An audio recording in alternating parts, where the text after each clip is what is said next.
Salut tout le monde, c'est Crazyfast, mais aujourd'hui une nouvelle vidéo, je vais faire le suivi des vaches, des fourmis. Il y a énormément de choses qui se sont passées depuis la dernière fois, donc je vais essayer de vous montrer tout ça. Il faut savoir déjà que chez les Camponosus j'ai quand même 6 ouvrières, ça c'est vraiment génial. Le développement est vraiment fulgurant. Et ensuite j'ai une autre espèce qui est Tetramorium caespitum, qui est ici, que je vais vous montrer aussi parce que j'ai un développement qui est assez important. Je commence à avoir des belles larves. Allez, c'est parti. Alors du côté des Camponotus on voit qu'il y a ici 5 ouvrières.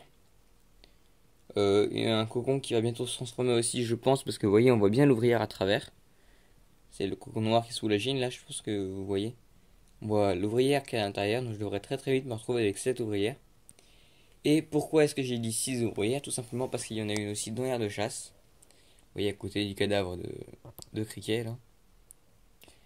Voilà, il y a une petite ouvrière aussi. Alors, ce que vous voyez là, au milieu de l'écran, c'est pas une patte de fourmi, hein, c'est une patte de mouche. Voilà. Ensuite, il faut savoir que je leur ai mis un petit bâton pour descendre du tuyau, là, qui rentrait un peu dans le tuyau, qui allait sur le sol de l'aire de chasse. Mais à chaque fois, soit elle le rentrait dans l'aire de chasse, enfin dans le tube, je veux dire, soit elle le déplaçait et elle le virait dans l'aire de chasse. Donc du coup, j'ai décidé de l'enlever. Enfin, je vais décider de l'enlever dans pas très longtemps. Je pense qu'à la fin de la vidéo, il dégage. Voilà, donc écoutez, je suis très content pour ces fourmis-là parce que j'ai un super développement. Tiens, il y a une trophalaxie. Ah merde, j'ai pas filmé au bon moment. Il y avait une ouvrière en train de faire une trophalaxie à la gym.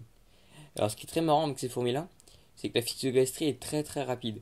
Ce que je veux dire par là, c'est que quand je leur mets une goutte d'eau sur du coton dans l'aire de chasse, vous voyez ce qu'on voit là-bas, au moment où il y a une ouvrière en fait qui vient et qui boit le liquide sucré, on voit son abdomen qui se dilate, mais on le voit vraiment se dilater, ça se dilate hyper vite. Je trouve ça très très sympa comme espèce, vu que ça fait ça, c'est très sympa. Voilà, bon, la petite aire de chasse microscopique. Je vais faire une vue d'ensemble, voilà. Alors l'aire de chasse, je crois que je vous l'avais déjà présenté pendant un live, c'est même sûr. En gros, c'est juste voilà, un magnète de frigo que j'ai coupé. J'ai mis une petite plaque en tôle qui est parfaitement droite dessus. Et voilà, ça me fait une petite porte pour mon aire de chasse. Et vu que c'est magnétique, elles ne pourront pas l'ouvrir. Voilà, donc je suis plutôt content du développement. Je suis très content de cette espèce parce qu'elles sont vraiment jolies. Et surtout, elles sont très très grosses. Du coup, c'est très facile à observer. Moi, je vous coupe, on se retrouve tout de suite pour la Tetramorium caespitum. Là, je pense qu'on va beaucoup moins bien voir parce que c'est beaucoup plus petit. Mais vous voyez, la Tetramorium caespitum, elle a quand même des larves, elle en a même un bon paquet. Donc je suis content parce que là, quand tout ça, ça va naître en fourmis, ça va faire beaucoup d'ouvrières en même temps. Donc ça, c'est plutôt sympa.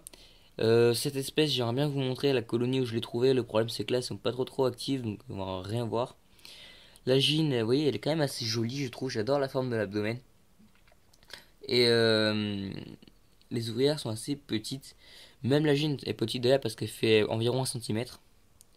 Mais voilà, c'est une espèce que j'aime beaucoup, je trouve qu'elle est très jolie. Voilà, c'est tout simplement une gine que j'ai trouvée sur ma terrasse pendant les SMH. Elle est bien ma terrasse parce qu'en fait c'est une grande surface. Et du coup, quand il y a des SMH, toutes les gines tombent dessus. Parce qu'en plus c'est un peu rouge, donc enfin un peu brique. Du coup, il y a beaucoup de gines qui tombent dessus quand c'est les SMH. Et du coup, j'ai vraiment l'embarras du choix. Je trouve au moins 3 espèces à chaque SMH. Voilà, écoutez, je vais couper la vidéo. On se retrouve tout de suite pour la fin de la vidéo. Et voilà les amis, c'est tout pour cette vidéo. J'espère vraiment qu'elle vous a plu. Si c'est le cas, n'hésitez pas à mettre un énorme pouce bleu, à vous abonner, ça c'est très très important. On est à 173 abonnés sur la chaîne YouTube. Je pense encore qu'on puisse faire mieux. Ce serait vraiment génial quand on arrive à atteindre les 180, ce serait super. Allez, sur ce, je vous dis à bientôt pour une prochaine vidéo.